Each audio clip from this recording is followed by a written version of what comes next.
P T I رہنما شہزاد اکبر اشتہاری قرار گرفتار کرنے کا حکم۔ سیشن عدالت نے شہزاد اکبر کو اشتہاری قرار دینے کا تحریری آرڈر جاری کرتے ہوئے ان کے وارنٹ گرفتاری بھی جاری کر دیے۔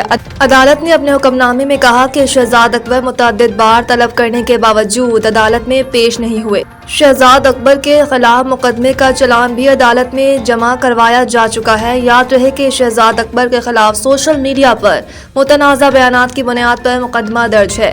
این سی سی آئی اے نے شہزاد اکبر کے خلاف جولائی 2025 میں مقدمہ درج کیا تھا۔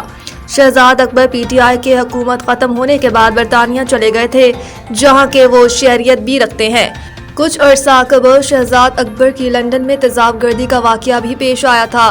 حکومت پاکستان نے برطانیہ سے شہزاد اکبر اور عادل راجہ کی حوالگی کا مطالبہ بھی کیا ہے، اور اس حوالے سے چند روز قبل وزیر داخلہ محسن نقوی نے ایک پریس کانفرنس کے دوران کہا تھا کہ بیرون ملک بیٹھ کر ریاست کے خلاف پروپیگنڈا کرنے والوں کو جلد وطن واپس لایا جائے گا اور انہیں اپنے ہر بیان کا جواب دہ ہونا پڑے گا۔